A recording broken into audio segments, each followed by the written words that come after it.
Buenas people, todos, todas, damas, caballeros, compadres, comadres, esperamos que estén muy bien. Esto es Enredados Podcast y el día de hoy, retomando el tema que habíamos iniciado más o menos en un mes, mes y medio, vamos a seguir charlando sobre esas lecturas, en este caso, esa novela que marcó un antes y un después, que un poco encaminó este curso de estudiar creación literaria, de enfocarse a las letras, ¿no? Y para el día de hoy nos sigue acompañando Juana, que como puedes dar la bienvenida. Hola a todos y todas, sí, así es. Retomamos el tema que teníamos en diciembre con Miguel de las novelas que nos cambiaron la vida en nuestra juventud y el experimento que queríamos hacer sobre retomarlas, releerlas y saber si seguían impactando o si decíamos, bueno, ya he leído otras cosas más chéveres y ya esto no me gusta. Cosa que nos pasó con el capítulo anterior a este, el de Mario Mendoza. La conclusión fue, era mejor como lo recordaba y no cuando lo volví a leer. Y esta vez me tocó a mí el turno con una novela juvenil que, pues para empezar, fue súper hardcore elegir una sola porque cuando le propuse el tema a Miguel, me emocioné y le dije a Miguel, tengo 5 novelas. Entonces, Miguel me dijo, cálmate, solo voy a leer una, elige cuál es la mejor. Y dije, te tengo la mejor. Y la mejor es Te daría el sol, de Yandy Nelson. Como siempre, aquí me voy a echar el carretazo y luego vamos a ir como a las impresiones que tuvimos los dos. Yo en esta relectura, que ya era mi tercera lectura, y Miguel en una primera vez, pero con ojos de adulto leyendo una vaina juvenil, entonces siento que eso es re interesante. Así que bueno, para contarles, Te daría el sol es una novela juvenil ganadora, bueno, más bien enlistada en la lista de bestsellers del New York Times por allá en 2014, que fue el año de la publicación. Y esta novela nos la trae traducida, Alfaguara, que ahora es Penguin Random House, o Me Gusta Leer. Entonces, eso. eh, y la novela trata básicamente sobre dos mellizos adolescentes. Y es que hay muchas cosas, o sea, en esta novela pasan muchas cosas, pero para decirles la sinopsis, esta novela está narrada desde dos puntos de vista. El primero, que es como el pasado, digámoslo entre comillas, que lo narra Noah, el mellizo hombre, que tiene 13 años. Y la otra narración es en el futuro, digámoslo así, lo narra Jude, que es la gemela mujer, la melliza mujer, y tiene 16 años.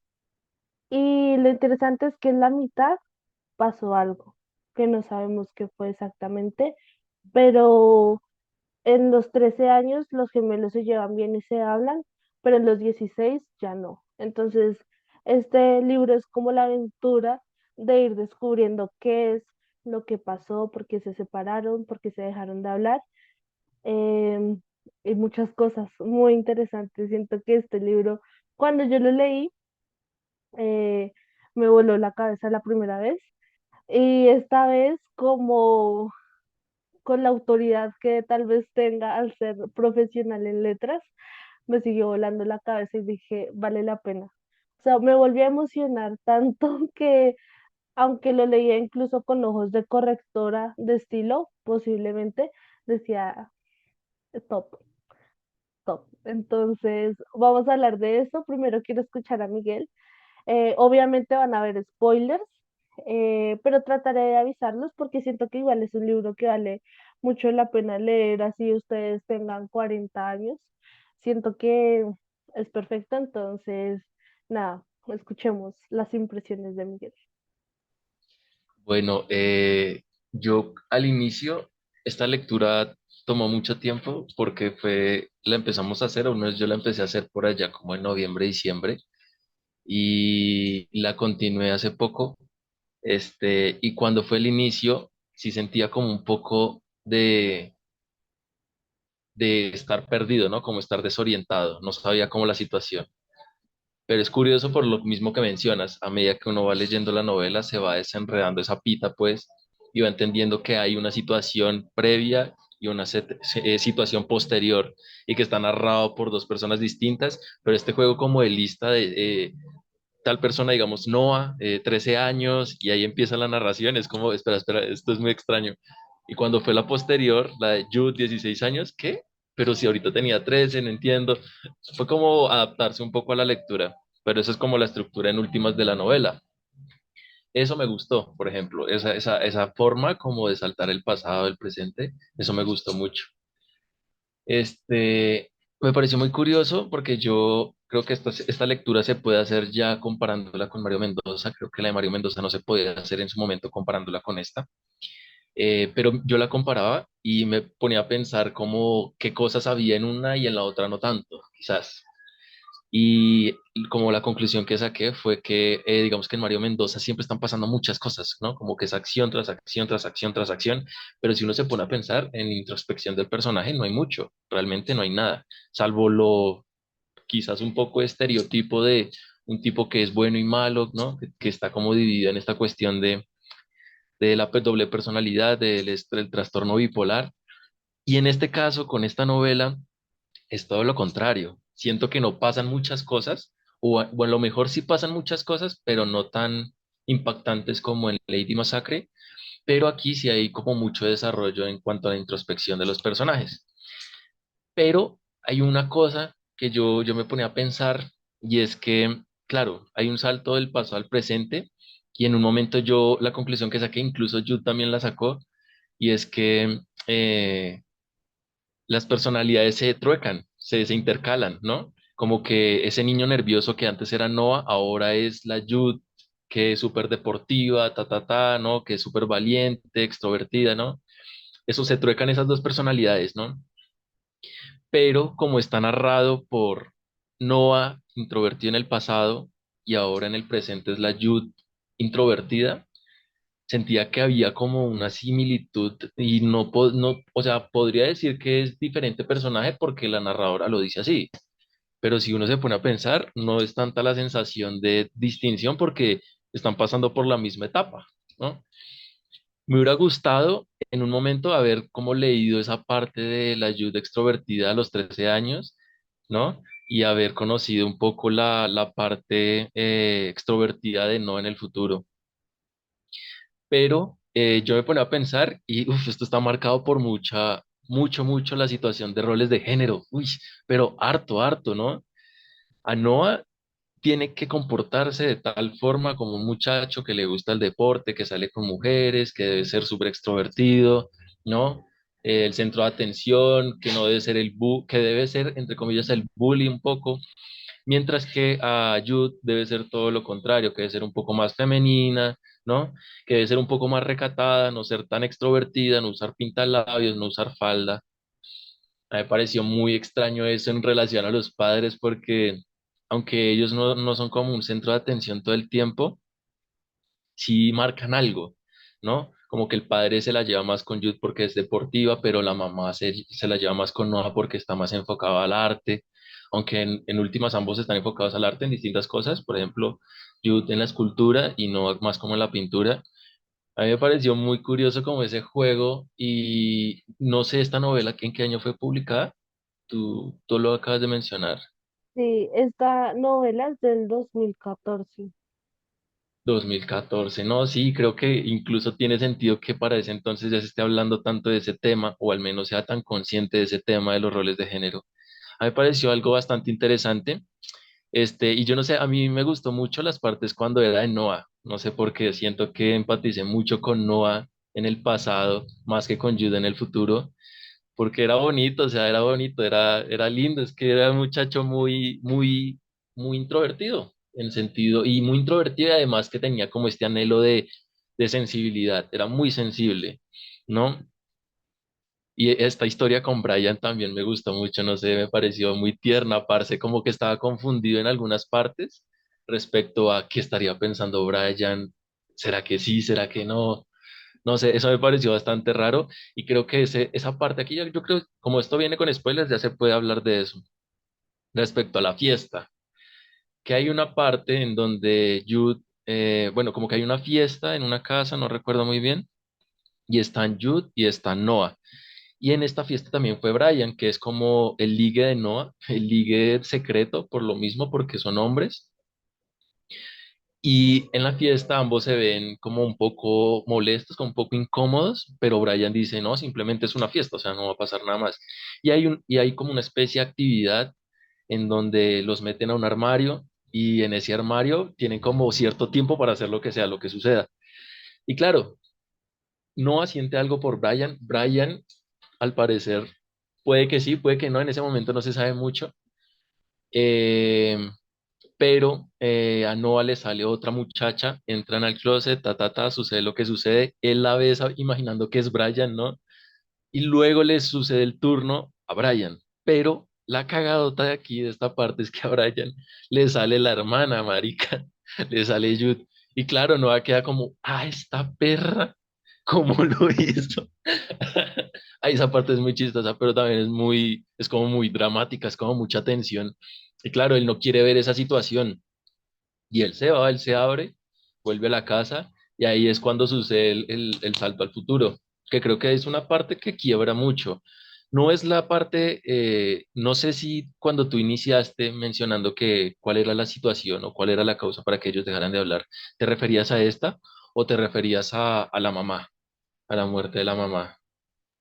Es que podemos hablar de eso, porque claro, siento que eso es como lo que impacta. Sin embargo, pienso que ellos, sabes que anoche estaba leyendo precisamente ese capítulo de Noah, que es después cuando Jude se le acerca y le dice, oye, yo te he intentado hablar harto tiempo y tú no me has dejado.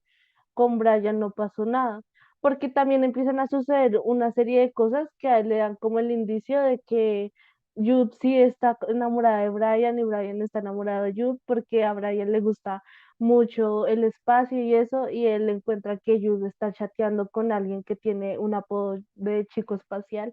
Entonces él dice, blanco es, gallina lo pone, esta se está comiendo a Brian, o sea, horrible, todo mal. Eh, pero luego Jude le dice, marica, no, no es así. Incluso Jude le pregunta, o sea, ¿ustedes son novios o algo así? Y Noah se ofende mucho. Y luego impacta la escena en donde la mamá entra y descubre que Brian y Noah están ahí como a punto de tener acción. Y la mamá también queda así como en marica, en shock. Y él se ofende mucho de que piensen que es gay, pero luego también él dice, pero ¿por qué no aceptan que soy gay? Entonces me parece re fuerte lo de los roles de género, pero es que lo que conecta, digamos, esta, esta novela, y lo pensaba anoche, era como el tema de la universidad, o bueno, de la escuela de artes a la que quieren entrar, porque en eso empieza. Esta novela empieza en que están comiendo en el comedor, la familia, papá, mamá, los mellizos, y la mamá les dice, ustedes dos van a entrar a la escuela de artes. Entonces, a la Escuela de Artes de California, entonces todas estas vacaciones vamos a practicar, vamos a ir a museos, vamos a no sé qué. Y ahí siento que empieza a haber como un quiebre, porque Jude empieza a sentir que Noah le robó a la mamá y Noah le dice, pero tú me robaste a mi papá, entonces, ¿en qué estamos? Y creo que eso es lo que une todo, porque luego, cuando empezamos el siguiente capítulo, que es Jude narrando, dice, yo estoy en la escuela de artes, no, no. Y tú estás como que puta, porque uno desde el principio dice, oh, a ver, si alguien tiene que estar ahí, es Noah. Porque incluso Jude dice como, marica, no me interesa, o sea, ahí hay un montón de gente súper rara, nada que ver conmigo, yo no quiero. Y empieza con, hola, estoy en la escuela de artes. Entonces siento que ahí empieza a ver cómo la tensión y se empieza a construir a partir del hecho. Siento que como que el nudo, la trama de esto es el escultor que busca Jude para que le enseñe, que es Guillermo García, un escultor colombiano en la novela. Y el profesor de la escuela de artes le dice a Jude, porque se le han roto todas sus piezas de cerámica, le dice, no, ve dónde está escultor, porque de pronto él te puede ayudar a trabajar piedra, porque nosotros aquí no trabajamos piedra. Y ella va allá y se empieza a dar cuenta de que ese escultor tiene como cosas muy relacionadas a su mamá. Y a medida de que esa relación avanza, la relación del escultor, pues lo de Noah también va avanzando y ya en los últimos tres capítulos nos damos cuenta que lo que pasó fue que la mamá de Jude y Noah estaba enamorada de este escultor y le estaba haciendo infiel al papá con este escultor. Em, Spoiler, por cierto, spoiler. Eh, un pequeño spoiler. Le estaba haciendo infiel al papá con este escultor y Noah se da cuenta de eso. Y la mamá se muere. Entonces siento que ellos se dejaron de hablar por culpa. Siento que este es un libro sobre la culpa. No sé tú qué piensas, Miguel. Ay, pero a mí me parece que es un libro sobre la culpa porque siento que ellos se dejan de hablar porque Noah piensa que por culpa de él se murió la mamá y Jude piensa que por culpa de ella se murió la mamá. Ambos dicen que cuando su mamá se muere estaban discutiendo con ella. Jude que dice que la mamá estaba harta de que ella se pusiera X ropa y que se pintara los labios y que actuara como si tuviera 20. Y Jude nos cuenta que cuando la mamá se murió, ella estaba por allá en la playa, besándose y metiendo mano con un muchacho. Eh, y Noah le había peleado y le había dicho que la odiaba porque estaba engañando al papá. Y la mamá se va rápidamente a llevar como los papeles del divorcio al papá y se cae por un acantilado, tiene un accidente de auto. Entonces, como que es muy chocante. La novela finalmente se resuelve en eso. También hay un personaje que es el inglés, Oscar, que también une a los dos gemelos porque fue la primera persona que Noah pinta desnudo y es el amor de Jude, entonces es muy interesante. O sea, es que me parece que es una novela también construida, realmente yo pensaba en lo técnico, ¿no? Porque hace tres, eso la leí cuando tenía 15, hace 5 años, yo decía, me encanta porque era algo que uno no encontraba en literatura juvenil. Uno siempre en literatura juvenil, que yo leí mucha, encontraba la narración en primera persona, una protagonista, mujer, y si no era algo de fantasía, entonces era un amor así re tóxico, horrible, y siempre en primera persona, no había como esa introspección de la que hablaba Miguel, porque para mí, Te daría el sol es una novela de personajes y están muy bien construidos, a pesar de que uno siente que son como las mismas voces, por lo que hablábamos de que ambos están en una etapa introvertida. Digamos, Noah tiene esto del museo invisible, que me parece algo muy espectacular, y es que él explica lo que siente con autorretratos.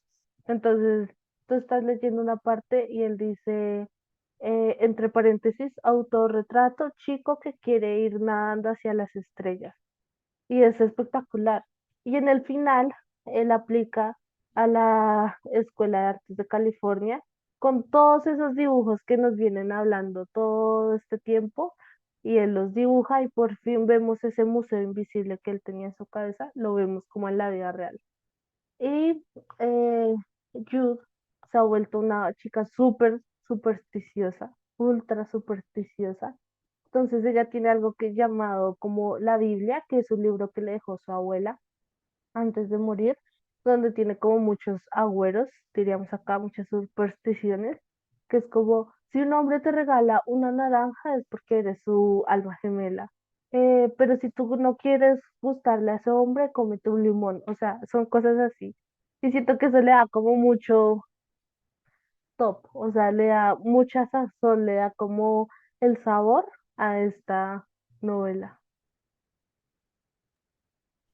Yo me ponía a pensar lo mismo en lo de la abuela. Es que la abuela es muy latina, parce. Sí, es muy supersticiosa, creen muchas cosas. A mí me dio mucha curiosidad de esa parte en que como que habla con la abuela, pero la abuela fallecida, ¿no? Como que es el fantasma de la abuela, pero no aparecen solo como en un capítulo, o porque después su voz no se replica en otros. La cosa es que me pareció bastante interesante ese juego y como ese intento también de búsqueda por parte de Jude de hallar la voz de la madre también, ¿no? El fantasma de la madre, porque si ella está queriendo hacer una obra en piedra es por el hecho de que ese es el fantasma de la madre quien le está tumbando las cosas, ¿no? Me pareció bastante extraño eso, bastante curioso. Tú me preguntabas que para mí qué tipo, o mejor, qué tema era el que tenía la novela. Yo me ponía a pensar, yo creo que es mucho hablar, no sé, digamos que la lectura que tú hiciste es de la culpa, porque pues la hiciste completa. Como yo no la hice completa, la lectura que yo tuve, que fue una parte, está muy encaminada como al quiebre de relaciones, porque se quiebran las relaciones, ¿no? Eso fue lo que yo sentí, al menos lo que yo percibí. Pero, y ahorita que tú estás contando estas otras partes, también es un poco como esos vínculos rotos vuelven a unirse también, ¿no? Volviendo al tema de Mario Mendoza, yo me ponía a pensar, sin duda esta novela es muy gringa, es re gringa, re gringa. Eso sí, no hay lugar a dudas. A mí me llama mucho la atención cómo los personajes, digamos el inglés, que es este tipo, el malote, hijo de puta, el que no le come a ni chimba, pero, y que además sabe que es apuesto, que es atractivo, que llama la atención de las chicas en su moto con chaqueta de cuero, no tiene pudor sobre su cuerpo, se desviste cuando quiere. Eso me parece muy raro, como muy, sí, como muy personaje de película gringa que tiene su chaqueta de fútbol americano y es el bully, pero este no es tan bully, más o menos está medio roto también, ¿no? Yo medio como que lo encaminaba a ese tipo de personaje. Y la fiesta también me pareció muy gringa, aparte, o sea, esa fiesta es re cinematográfica, a lo bien.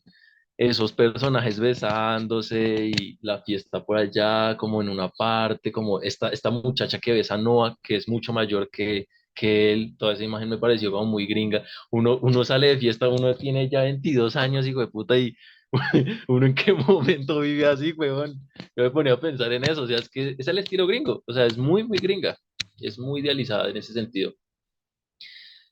A mí, en lo personal, me gusta como entretenimiento, me gusta como algo que entretiene, la verdad, al igual que Lady Massacre, pero algo que yo sí rescato de esta novela y que no está en Lady Massacre es lo que mencionaba la introspección a los personajes. Siento que son personajes mucho más complejos, ¿no? Como que tienen muchas preocupaciones. Me parecía bastante bonito lo que tú mencionas ahorita del Museo Invisible que tenía Nova, que un poco pintaba a partir de lo que sentía. Eso me pareció tan bonito y yo decía, parce, como muy raro también, ¿no? Es muy extraño, pero supongo que es lo mismo por el hecho de ser artista. Y este tema del artista, uy, yo creo que eso también toca, al menos uno que está estudiando creación literaria, estudió creación literaria, yo siento que sí tiene mucho que ver porque a mí me extrañó mucho cuando Ayud estaba estudiando esto, pero no le satisfacía tanto. Y en un momento, como lo que te decía, cambian de roles, simplemente cambian de roles, ¿no? Noah se pone a surfear, que era lo que hacía antes ella, y ella se pone a hacer esculturas, que es lo que hacía un poco Noah en cuanto al arte. Me pareció bastante extraño. No sé, creo que esas son como las impresiones que tengo por ahora. De pronto voy a ir recordando más a lo largo de la charla. Eso, sí, digamos que mientras te escuchaba estaba pensando a esa Juana que lo leyó en noveno, porque es que además esta novela yo la quiero mucho porque yo venía de leer lo que les digo, o sea, un tipo de literatura juvenil que yo me la leía en una semana, un libro de 400 páginas, porque era fácil, o sea, era ver una serie de Netflix igual, pero era un libro. Y eso tienen los libros gringos, ¿sabes? Que yo no sé si los escriben precisamente para volverlos películas, pero todos, o por lo menos los que yo he leído, todos son muy cinematográficos, tanto que tú tienes como una imagen, o sea, yo sé que si los dos nos conectamos en lo de pensar en la fiesta que habla Miguel, la tenemos la imagen como, no como si lo hubiésemos leído, sino como la hubiésemos visto. Entonces, eso pasa con este tipo de libros y por eso yo amaba leerlos, porque eso era rápido, seguro, como al grano, mejor dicho. Y eso me parece top. Eh, pero pensaba, ¿qué pasó con este libro que fue diferente? Primero, que este libro no vino como de ninguna recomendación. Cuando yo empecé a leer literatura juvenil, como que me unía a muchas páginas de personas que leyeran literatura juvenil o que mis mismas compañeras del salón me recomendaran.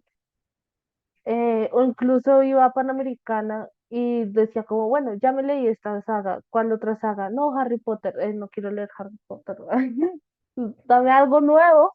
Entonces, como que era muy extraño y yo cogí la costumbre de, empecé a juzgar los libros por su portada y no solo por la portada, sino como por el nombre y la sinopsis. Yo decía, bueno, ya como que ya leí los básicos y los que me interesaban, ahora, ¿y ahora qué? Y aparece este libro con esta portada que me parece tan sencilla. Me parece que lo hubiesen hecho como en crayola, la letra es como en un paint, o sea, es muy sencilla esta, esta portada, pero el título me pareció hermoso y este daría el sol. Y en un principio yo dije, marica, un libro de amor, un libro de romance, eh, y luego cuando leo la parte de atrás, no, que no te cuenta el pasado y yo te cuenta el futuro y no sé qué, yo, ¿qué es esta vaina? O sea, esto es nuevísimo para mí.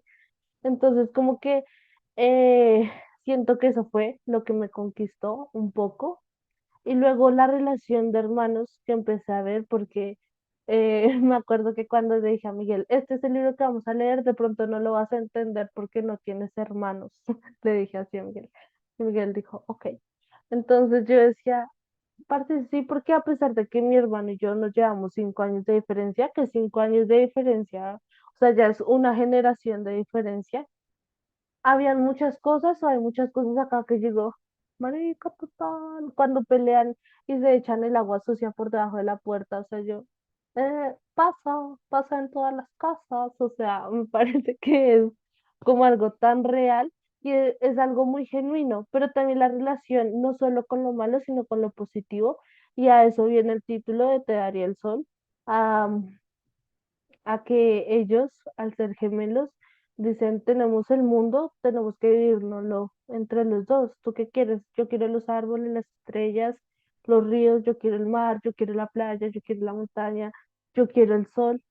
Y el título aparece en un momento en donde Noah ha dibujado a este inglés en un estilo cubista y Jude se enamora de ese dibujo perdidamente y le dice, ¿qué quieres a cambio? Y él le dice, dame el sol, las estrellas, todo lo que tienes. Y ella, pues me quedo con nada, me quedo solo con las flores y él, eso es lo que cuesta. Y se los da.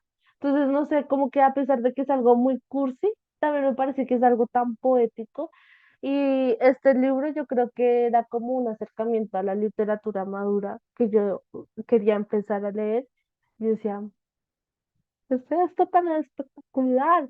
Además que obviamente me conquistó también que era un escultor colombiano supuestamente, y no sé, por lo menos en esta tercera lectura, noté, no sé si tuviste la edición, como en la cosa de la traducción y el estilo que hubo, en la corrección y en la curaduría que hubo, pasándolo de inglés a español, por lo menos cuando habla de este hombre, tiene cosas muy colombianas, ¿sí? O sea, sientes el acento golpeado, dicen el parcero, y yo, "Ven", no sé, o sea, como que eso, esa forma de la narración nada más fue lo que me dijo, hay otras formas de contar las historias.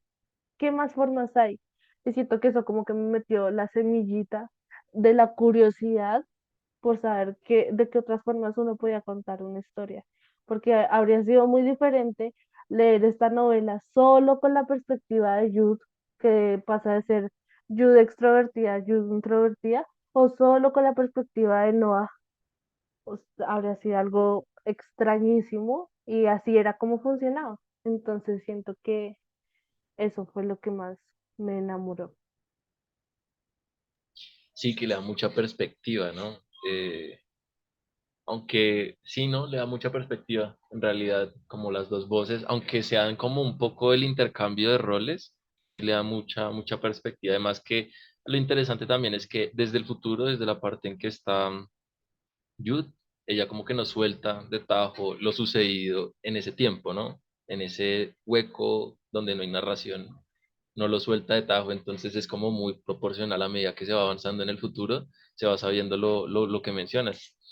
Yo me pone, ah, sí, es muy cierto, lo del colombiano, lo de Guillermo, claro. Ay, yo me acuerdo mucho que había una parte en donde también decía mucho pues, como en esta curaduría que mencionabas, siempre repite el pues, el loca, es muy chistoso, eso también es bastante curioso, y que sea colombiano además.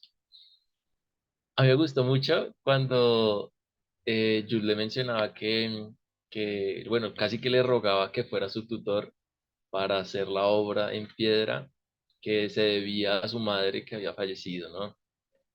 Y él mencionaba, a mí me gustan las historias, o sea, soy colombiano, me gustan las historias de fantasmas, ¿no? Y la parte en donde, y yo sé hacer el mejor café del mundo, parce, era muy, muy colombiano, muy, muy colombiano. A mí me gustó mucho ese personaje, lo poco que lo leí me gustó.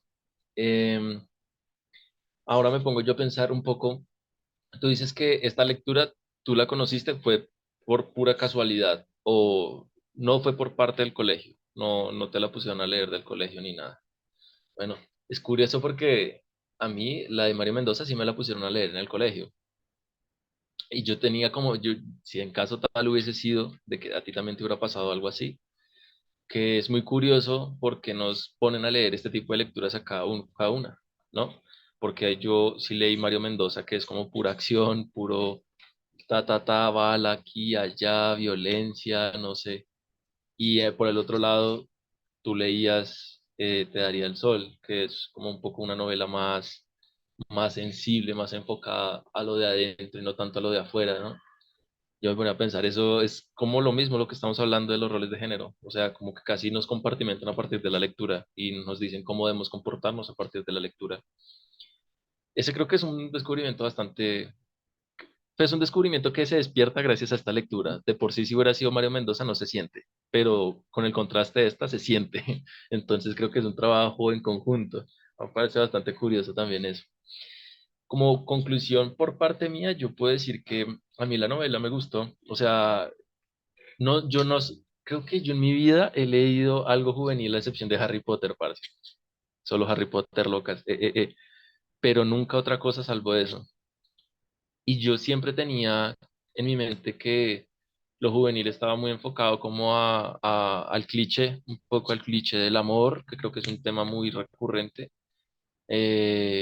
Y tú misma lo mencionabas además, que de pronto, Te daría el sol, es una novela de romance y tal. Y no, bueno, el romance a lo mejor sí, pero no un romance conyugal, sino más un romance de hermanos, de hermandad. Y a mí me sorprendió un poco, o sea, en realidad yo la voy a seguir leyendo porque me gustó, me pareció bastante interesante, que es muy bonito, o sea, tiene unas imágenes muy, muy bonitas. Esta se desarrolla en California, ¿no?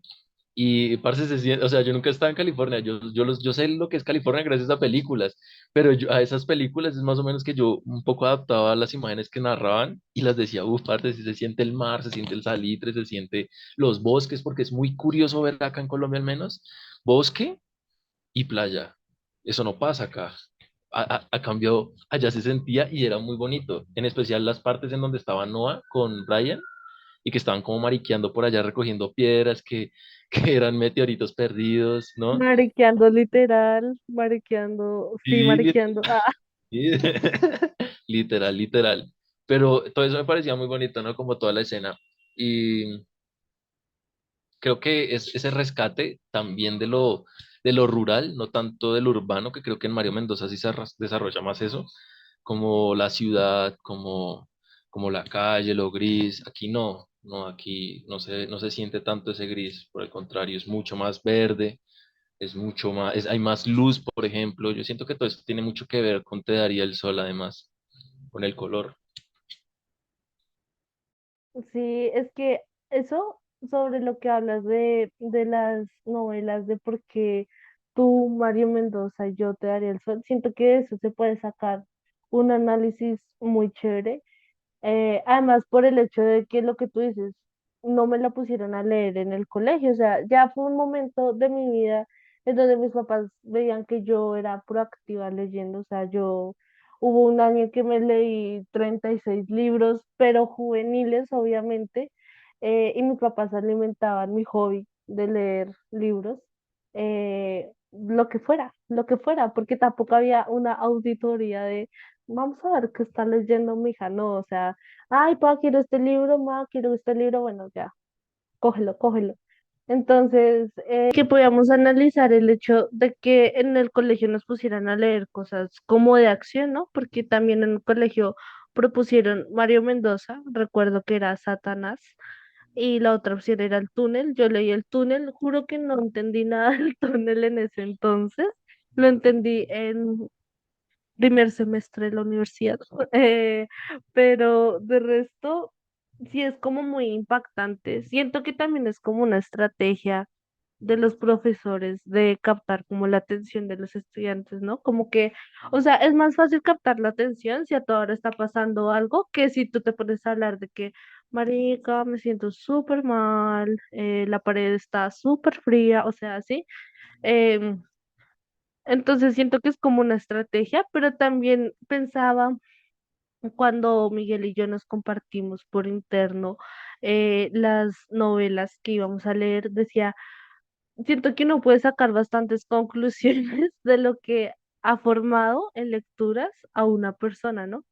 Y es algo que siempre hablamos con Miguel, porque aunque los dos compartimos lecturas en común, obviamente cada uno tiene sus gustos así bien formados y bien centrados, gustos que el uno no puede compartir con el otro o que a uno le vuela la cabeza, pero el otro es como, ah, sí, está bien.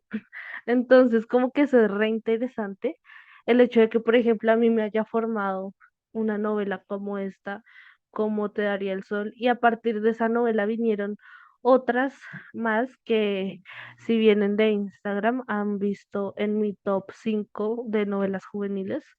em, que son como las que yo digo que vale la pena leer, así sea por entretenimiento, pero que tú no vas a estar como, ay, es que es amor tóxico, está reforzando ideales de género, no sé qué, no. Son novelas como más sensibles, pienso yo, y como que puedes rescatar más cosas de eso. Entonces sí me parece muy interesante porque si nos han acompañado a lo largo de esta temporada donde hemos hablado de solo libros y lecturas y eso, se darán cuenta que por lo menos yo siempre propongo lecturas más nostálgicas y melancólicas y sentimentales, y Miguel es, aunque también es reflexivo, él es un poquito más de acción. Entonces siento que eso es un análisis que podemos sacar a partir de eso. Además que, bueno, vienen otras cosas, ¿no? Como el hecho de que cuando se dio el boom de la literatura juvenil, que fue en 2010 a 2015, fueron las niñas, las mujeres, las que hicieron ese boom, ¿no? Entonces, como que también hace parte de un marketing, o sea, hace parte de muchas cosas que podríamos analizar, pero tocaría hacer como todo un capítulo analizando la industria mainstream del 2010 al 2014 o al 2015 enfocada en la literatura juvenil y el boom que hubo. Y pues no, pero pasando por encima, pues sí, es re interesante, es muy interesante y muy interesante que ahorita que ya han pasado casi 10 años, bueno, prácticamente 10 años de ese boom, entonces lo que esté pasando es que empiecen a haber adaptaciones cinematográficas, que era lo que les decía, no sé si los gringos, todos los gringos escriben así, aunque pienso que sí, porque Miguel y yo hemos leído los clásicos como Carver, como Joyce, que como Joyce Carol, que siento que son así también súper cinematográficos, ¿no crees? O sea, por ejemplo, en ese cuento de dónde estás, dónde estuviste, de Lewis Carroll es muy cinematográfico y los de Carver también son muy cinematográficos, que a propósito ese es spoiler para el siguiente los siguientes dos capítulos de esta temporada. Es un mano a mano Joyce versus Carver, pero no sé, o sea, los gringos se escriben así. Y ahora ha pasado que han adaptado todas estas novelas juveniles del boom a películas. Entonces, como que es una lucha por estar ahí vigentes y es algo para analizar. Deberían pensarlo, más si ustedes fueron protagonistas de este boom también. O de pronto yo también me pongo a pensar, de pronto es que asociamos más el cine con lo estadounidense. Entonces cualquier cosa que sea gringa ya se siente como muy de cine, ¿no? Puede ser, sí, un cuento, puede ser una novela, y como tiene este estilo de vida tan gringo, dice, ah, cine, papá. De pronto también sea un poco eso, al menos yo creo que yo lo veo más así, mi parte. Pero sí es cierto que es muy gringo, es muy estilo Carver y Joyce Carol. Si se siente que es todo el tiempo acción y es una acción que se concreta en un espacio súper determinado, ¿no? Eso es chévere. Y creo que se le copia mucho acá también. Acá en Colombia se le ha copiado mucho. Sí, no, pues esa es como la reflexión que tenía respecto a la novela, en contraste con Lady Masacre, Te daría el sol con Lady Masacre, de que sí, una es más introspectiva que la otra, una se desarrolla más en el accionar que la otra, y que además sí, son de autores que no son de la misma nacionalidad, ¿no? Una es gringa y el otro es colombiano. Este, yo aguardo mucho ese combate de Carver contra Joyce Carol porque uy, va a estar re bueno, parce. Uy, no, no merita hablarlo aquí, pero va a estar una gonorrea. Va a estar muy chimba, va a estar muy, muy chimba. Yo me ponía a pensar, uff, marica, los ponían a leer a sábado al túnel, uff, puta. O sea, no, parce. En mi colegio yo me acuerdo que nos ponían a leer, uff, una vez nos hicieron leer una biografía de Leonardo da Vinci. Ni puta idea de por qué. Y otro año nos hicieron leer una biografía de Thomas Alva Edison. ¿Por qué? No sé, weón, no sé. Nos ponían a leer biografías.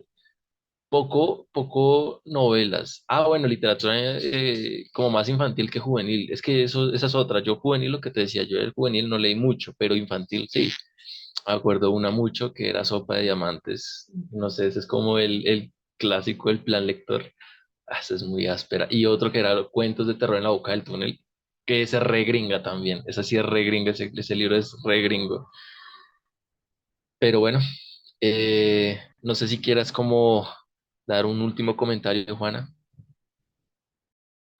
Sí, pues digamos que eso también, o sea, es muy interesante sentarnos a hablar de un libro y que salgan tantos temas, porque también podríamos analizar los planes lectores que siento que Miguel y yo estamos de acuerdo, más como estudiantes de letras, sobre todo como estudiantes de letras y posibles profesores de español, que eh, a los niños no hay que ponerlos a leer los clásicos, claro, o sea, ponerlos a leer. Es que dime todo el túnel a los 13 14 años, ¿qué es esa vaina? O sea, lo que les digo, yo lo leí porque tocaba, pero yo no entendí nada. O sea, yo como, pues la mató y ya, que son las dos líneas del principio. Em, y ya hasta que entré a la universidad y como que tuve las herramientas, también como la conciencia para poder analizarla, ahí fue que yo dije, parce total, ya lo entiendo todo, aesthetic, entonces, eh, fue como, o sea, son como esas series de cosas, no sé, pienso que mi colegio fue como muy afortunado, entre comillas, en el plan lector, además que bueno, es que sí es bien complicado hacer que un adolescente, y más en estas épocas, le ponga atención a un libro, sobre todo porque ahorita hay como muchos estímulos que hacen que uno diga como categóricamente no quiero leer. Y en esa época igual pasaba. Me acuerdo que en octavo tuve el mejor plan lector de la vida. Nos pusieron a leer Ana Frank, el diario de Ana Frank, nos pusieron a leer eh, La Revolución de las Ratas, nos pusieron a leer No nacimos pa' semilla. Y ahí en octavo me enamoré de Gabo porque nos pusieron a leer La increíble y triste historia de la Cándida Heréndira y su abuela desalmada. Y siento que así era que se tenía que hacer, porque es algo como, digamos, el diario de Ana Frank es algo juvenil, entre comillas, porque Ana Frank tenía la edad que uno tiene en octavo, y uno dice, entiendo a Ana Frank, y qué duro que Ana Frank esté encerrada en una casa viviendo la Segunda Guerra Mundial y sea una mujer perseguida por la guerra. La rebelión de las ratas me costó más, pero tenía ahí como un romance todo corrido, entonces como que uno, bueno, aquí, aquí me quedo. Me acuerdo que No Nacimos para Semilla no me gustó nada porque me parecía ya como too much, o sea, yo era como, eh, sí, o sea, ya déjame en paz. No, era como demasiado, demasiado rap conciencia para mí y yo no soy tan rap conciencia. Entonces, y luego llegó obviamente Gabo y siento que así es que uno tiene que presentar los clásicos, ¿sabes? O sea, una cosa es que a ti te pongan a leer Cien años de soledad, que tú vas a entrar como, putas es esta mierda, ¿cómo así? Y otra cosa es que te pongan a leer un cuentico de Gabo donde Gabo es como más, bueno, a ver, con plastilinita, a ver, es diferente. Entonces, bueno, eso es como ahí para analizar esas cosas. Lean, eh, este año me propuse volver a leer, pero como la crisis económica es tan dura, dije, aunque sea, voy a releer los libros que me gustaron mucho, me marcaron en mi juventud y mira que es un espacio como súper seguro porque a pesar de que los leí hace rato y ya sé qué va a pasar, es como descubrir cosas nuevas, entonces, y es entretenimiento y pues al menos uno está ejerciendo una actividad diferente que sentarse a ver TikTok por 4 horas. Entonces, es, lean, por favor, lean. Creo que les hemos dado muchas recomendaciones acá, así que nada. Creo que eso fue todo. Amo, te daría el sol. Eh, no sé, me encantó, me parece algo demasiado top. Me tatuaría un sol en honor a este libro, claro que sí. Y nada, espero que ojalá nos escuchen en el siguiente capítulo, que como ya les dijimos con Miguel, va a ser un mano a mano, Carver versus Joyce Carol y top, va a ser top porque son dos favoritos de la casa y pelear con ellos, o sea, va a ser una vaina de locos. Entonces, nada, gracias una vez más por escucharnos, a los que nos escuchen en YouTube, gracias, ojalá comenten cuál fue la novela que les marcó en su juventud, juvenil o no. em, Infantil o no, la que sea, la que les marcó, la que les cambió algo en su vida, las que les dio una lección. Y si están en Spotify, pues que respondan la pregunta que siempre les dejamos en cada capítulo. Pues nada, por mi parte nada, Miguel. Estuvo muy chévere este episodio, estuvo muy relajado, retomando. Feliz año nuevo a propósito a todos los que nos escuchan, que dirán, parce, esto era para diciembre, sí, pero nosotros también tenemos vacaciones. Entonces, nada, gracias por escucharnos y eso sería todo por aquí.